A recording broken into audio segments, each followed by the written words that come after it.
انسانیت کی کہانی کے مرکز میں ایک بہت ہی قدیم اور طاقتور دشمن موجود ہے، ابلیس۔ تو آج ہم اسی دشمن کو سمجھنے کی کوشش کریں گے کہ یہ کون ہے، کہاں سے آیا اور ہمارے خلاف کیا چالیں چلتا ہے۔ یہ وہ قسم ہے جو ابلیس نے کھائی۔ سوچئے، یہ کوئی معمولی دھمکی نہیں ہے، یہ تو سیدھا سیدھا ہر انسان کے خلاف ایک ہمیشہ کی جنگ کا اعلان ہے۔ یہ آیت سن کر یہ اندازہ ہو جاتا ہے کہ ہم روزانہ کس شدید جنگ کا سامنا کرتے ہیں۔ تو سوال یہ ہے کہ اس دشمن کا مقابلہ آخر کیا کیسے جائے؟ اس سوال کا جواب دینے کے لیے ہم اس پورے موضوع کو 4 حصوں میں دیکھیں گے۔ سب سے پہلے تو یہ دیکھیں گے کہ یہ دشمنی شروع کہاں سے ہوئی، پھر اس کے حملے کرنے کے طریقوں کو سمجھیں گے۔ اس کے بعد ہم اس ذاتی سائے یعنی قرین پر بات کریں گے جو ہر وقت ہمارے ساتھ ہوتا ہے، اور آخر میں سب سے اہم اس سے بچاؤ کے الہی طریقوں پر بھی غور کریں گے۔ تو چلیے شروع کرتے ہیں۔ پہلا حصہ، دشمنی کی ابتدا۔ یہ کہانی شروع ہوتی ہے ایک بغاوت سے، ایک ایسی مخلوق کی بغاوت جو آگ سے بنی تھی۔ اچھا، سب سے پہلے ایک بہت ہی عام غلط فہمی دور کر لیتے ہیں۔ ابلیس کوئی گرا ہوا فرشتہ نہیں تھا، نہیں۔ قرآن خاص طور پر سورہ کہف میں بالکل واضح کرتا ہے کہ وہ جنوں میں سے تھا جسے بے دھویں کی آگ سے پیدا کیا گیا ہے، اور یہ فرق جاننا بہت ضروری ہے کیونکہ اسی سے ہمیں اس کی فطرت، اس کی بغاوت اور اس کے ارادوں کو سمجھنے میں مدد ملتی ہے۔ تو آئیے اب دیکھتے ہیں کہ اس کے زوال کی کہانی کیا ہے۔ اسے سموم یعنی گرم ہواؤں کی آگ سے بنایا گیا۔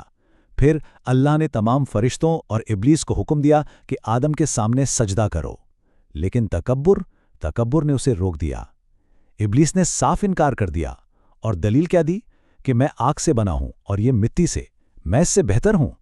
بس سزا کے طور پہ اسے جنت سے نکال دیا گیا، اور ٹھیک اسی لمحے اس نے انسانیت کے خلاف ہمیشہ کی دشمنی کی قسم کھا لی۔ آپ جانتے ہیں اس دشمن کو کئی ناموں سے جانا جاتا ہے، اور ہر نام اس کی فطرت کا ایک الگ پہلو دکھاتا ہے۔ ابلیس یعنی جو ہمیشہ غم میں رہے، عدو اللہ یعنی اللہ کا دشمن، ابو قرا مطلب مشکلات کا باپ، یہاں تک کہ ایک یونانی نام ہے ڈیابولوس، جس کا مطلب ہے شدید الفاظ استعمال کرنے والا۔ یہ صرف نام نہیں ہے، یہ اس کی پوری شخصیت کی عکاسی کرتے ہیں۔ چلیں اب دوسرے حصے کی طرف چلتے ہیں، دیکھتے ہیں کہ یہ قدیم دشمن انسانوں کے خلاف اپنی جنگ میں کون کون سے حربے استعمال کرتا ہے، اس کا طریقہ واردات کیا ہے۔ روایات کے مطابق ابلیس اپنا تخت پانی پر لگاتا ہے۔ ذرا تصور کریں، یہ اس کا ہیڈ کوارٹر ہے جہاں سے وہ اپنی ساری فوجوں کو بھیجتا ہے تاکہ وہ انسانوں کو گمراہ کر سکیں۔ یہ زمین پر اس کی طاقت اور اثر کی ایک بہت بڑی علامت ہے۔ تو وہ حملہ کرتا کیسے؟ دیکھیے، وہ دروازہ توڑ کر نہیں آتا، نہیں، وہ ان دروازوں سے اندر آتا ہے جو ہم خود کھلے چھوڑ دیتے ہیں۔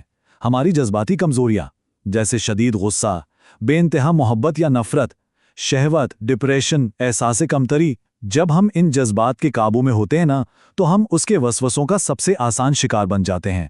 وہ ہماری ہی فطرت کو ہمارے خلاف استعمال کرتا ہے۔ اور اس کا سب سے خطرناک حملہ، اس کی آخری چال، زندگی کے آخری لمحوں میں ہوتی ہے۔ ایک جرمن کتاب ہے داس اسلامشے ٹوٹنبخ، اس میں ایسے واقعات کا ذکر ہے جہاں مرتے ہوئے انسان کو ایک انجان شکل پانی کی پیشکش کرتی ہے، لیکن ایک شرط پر کہ وہ خدا کا انکار کر دے۔ یہ انسان کے ایمان کو چھیننے کی اس کی آخری سب سے مایوس کن کوشش ہوتی ہے۔ اب ہم بات کو ایک زیادہ ذاتی سطح پر لے جاتے ہیں۔ آئیے قرین کے تصور کو سمجھتے ہیں، یعنی وہ دشمن جو ہمارے بہت ہی قریب ہے۔ تو یہ قرین یا ہمزاد ہے کیا؟ اسے آپ جنوں میں سے ایک نادیدہ جڑواں ساتھی سمجھ لیں جو ہر انسان کے ساتھ اس کی پیدائش سے ہی لگا دیا جاتا ہے، اور اس کا صرف ایک ہی کام ہے، مسلسل دل میں برے خیالات اور وسوسے ڈالنا۔ یہ ہر شخص کے لیے ایک مستقل اور بہت ہی ذاتی آزمائش ہے۔ اچھا، یہاں ایک بہت اہم فرق سمجھنا ضروری ہے تاکہ ہم روحانی معاملے کو کسی نفسیاتی بیماری سے نہ ملا دیں۔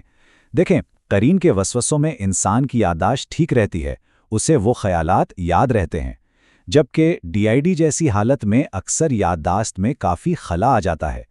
قرین کا اثر باہر سے آنے والے خیالات جیسا ہوتا ہے، جبکہ ڈی آئی ڈی ایک باقاعدہ تسلیم شدہ نفسیاتی کیفیت ہے جس کی علامات بالکل مختلف ہوتی ہیں۔ اور اب آخری اور سب سے اہم حصہ، الہی دفاع۔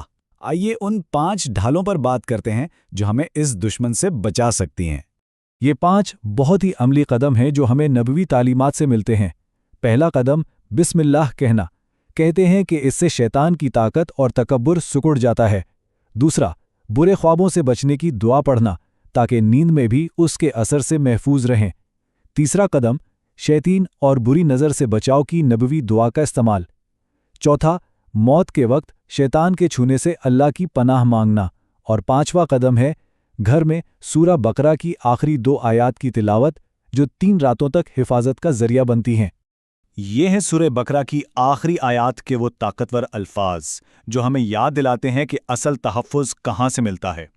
حدیث کے مطابق جس گھر میں یہ آیات 3 راتیں پڑھی جائیں نا، شیطان اس کے قریب بھی نہیں بھٹک سکتا۔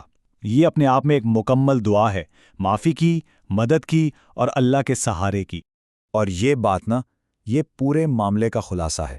ابلیس نے قسم کھائی تھی جب تک وہ زندہ ہیں میں حملہ کرتا رہوں گا، تو اللہ نے جواب دیا، اور جب تک وہ معافی مانگتے رہیں گے میں معاف کرتا رہوں گا۔ ذرا سوچئے اس تقابل پر، ایک طرف دشمن کا نہ ختم ہونے والا حملہ اور دوسری طرف خالق کی نہ ختم ہونے والی رحمت۔